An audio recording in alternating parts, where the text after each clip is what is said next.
ചില പേഷ്യൻസൊക്കെ വന്നു കഴിഞ്ഞാൽ പറയാറുണ്ട് ഗ്യാസ് തലയിലൊക്കെ കയറുന്നു, തലകറക്കം വരുന്നു, അസ്വസ്ഥത ഉണ്ടാകുന്നു എന്നൊക്കെ. ഈ ലക്ഷണങ്ങൾക്കൊക്കെ ഒരു കാരണം മാത്രമാണോ ഉള്ളത്? പല കാരണങ്ങളുണ്ട്. അതിൽ ഏറ്റവും പ്രധാനപ്പെട്ട 2 കാരണങ്ങളെക്കുറിച്ചാണ് ഇന്ന് നമ്മൾ ചർച്ച ചെയ്യുന്നത്. എങ്ങനെയാണ് ശരീരത്തിനകത്തുള്ള ആസിഡ് കുറയുന്നത്? ഇത്തരത്തിൽ ഹൈപ്പോ ആസിഡിറ്റി അല്ലെങ്കിൽ ആസിഡ് ശരീരത്തിൽ കുറഞ്ഞവരെ എങ്ങനെ പെട്ടെന്ന് മനസ്സിലാക്കാം? ഇത്തരത്തിൽ ഹൈപ്പോ ആസിഡിറ്റി ആണെങ്കിൽ എങ്ങനെയാണ് അതിനെ മറികടക്കാൻ വേണ്ടി കഴിയുക? ഹായ്, ഞാൻ ഡോക്ടർ ഷിംജി, CMO പ്രകൃതി സൗഖ്യം, കാഞ്ഞങ്ങാട്. ഗ്യാസ് ട്രബിൾ അനുഭവിക്കാത്ത ആരാണുള്ളത്? നമ്മുടെ ദൈനംദിന പ്രവർത്തനത്തെ ഏറ്റവും കൂടുതൽ ബാധിക്കുന്ന പ്രധാനപ്പെട്ട ഒരു ബുദ്ധിമുട്ടാണ് ഗ്യാസ് ട്രബിൾ, അല്ലെങ്കിൽ നെഞ്ചെരിച്ചൽ, അല്ലെങ്കിൽ ബ്ലോട്ടിംഗ്, വയറ് നിറയുക തുടങ്ങിയ പ്രശ്നങ്ങളൊക്കെ.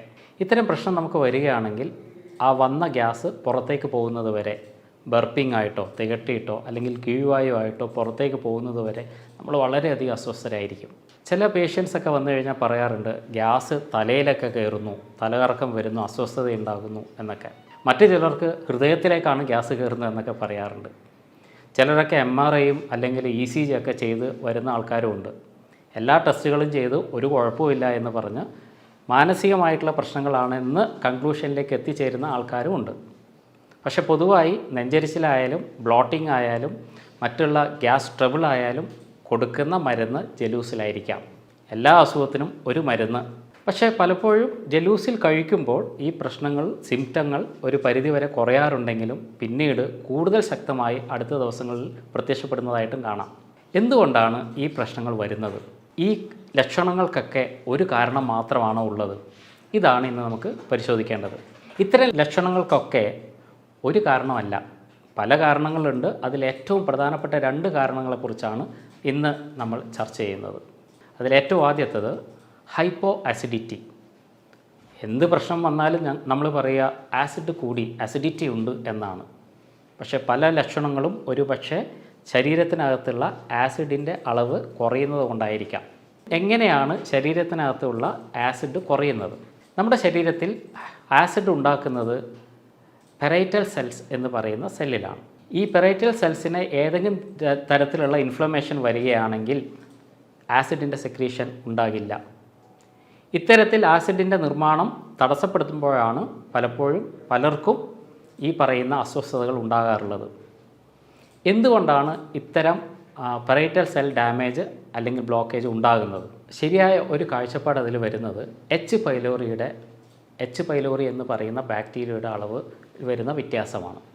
എച്ച് പൈലോറി ശരീരത്തിനകത്തുള്ള ആസിഡിൻ്റെ അളവ് കുറക്കാനും സഹായിക്കുന്ന ഒരു കാര്യമാണ്. ഇത് മുൻപേ തന്നെ ഹെൽത്ത് മേഖലയിൽ ചർച്ച ചെയ്യപ്പെട്ടുകൊണ്ടിരിക്കുന്ന ഒരു വസ്തുതയുമാണ്. റീസെൻ്റായിട്ട് നമ്മൾ മനസ്സിലാക്കിയ വേറൊരു കാര്യം കൂടിയുണ്ട്.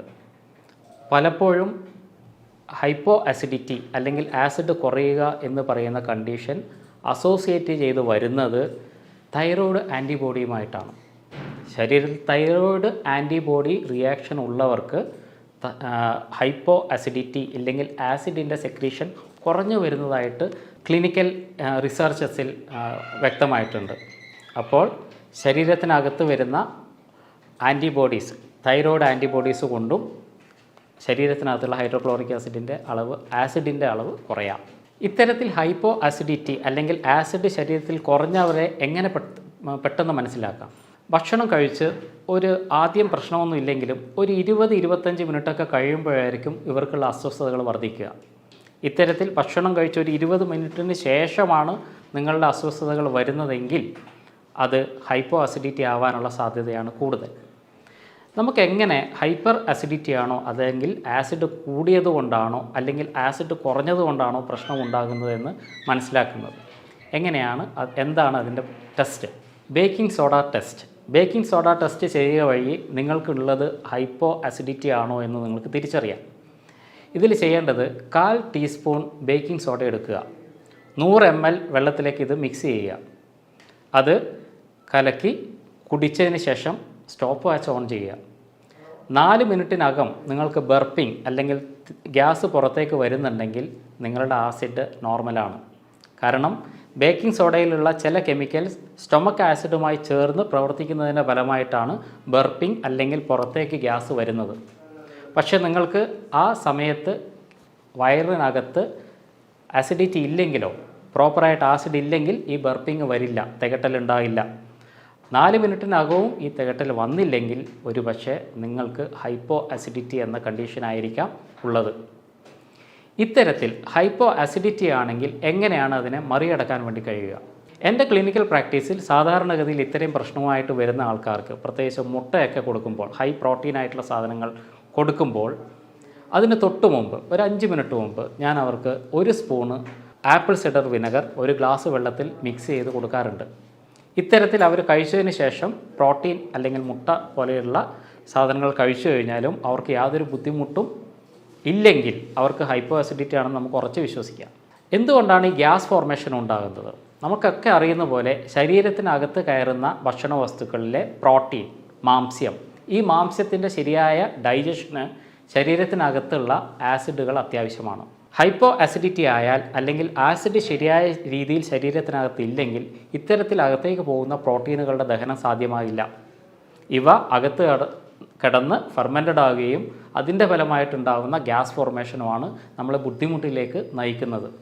അതുകൊണ്ട് തന്നെ ആപ്പിൾ സിഡർ വിനെഗർ പോലെയുള്ള കാര്യങ്ങൾ, ആസിഡ് ക്യാരക്ടറുള്ള വസ്തുക്കൾ നമ്മുടെ ശരീരത്തിനകത്തുള്ള ഇത്തരം പ്രശ്നങ്ങളെ കുറക്കാൻ വേണ്ടി സഹായിക്കും.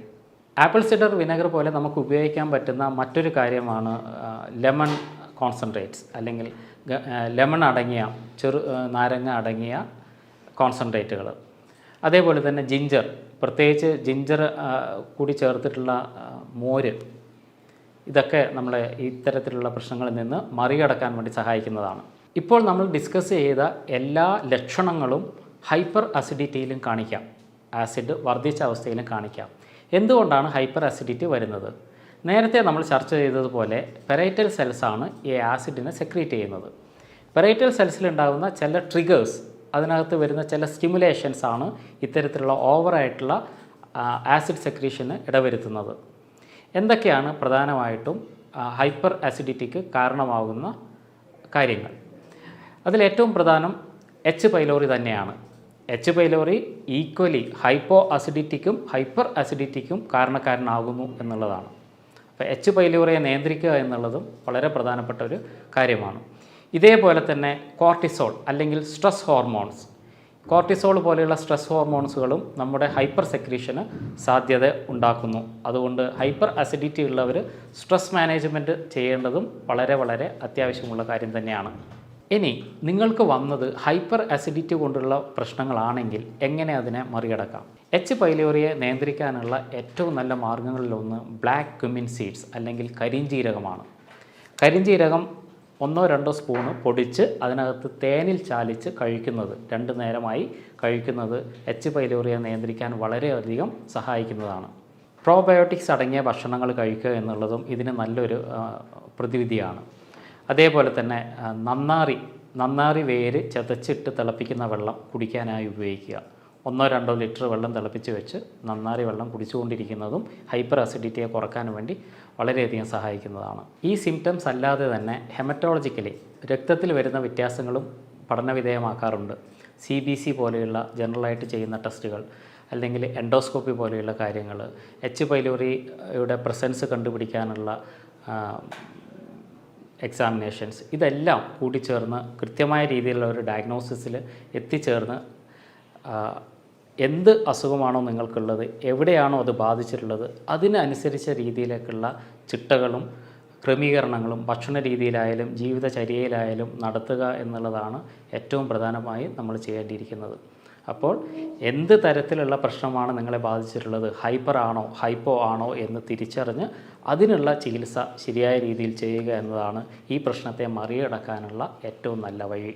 കൂടുതൽ ഹെൽത്ത് ടിപ്സുമായി വീണ്ടും നമുക്ക് കാണാം. അതുവരെ എല്ലാവർക്കും നന്ദി.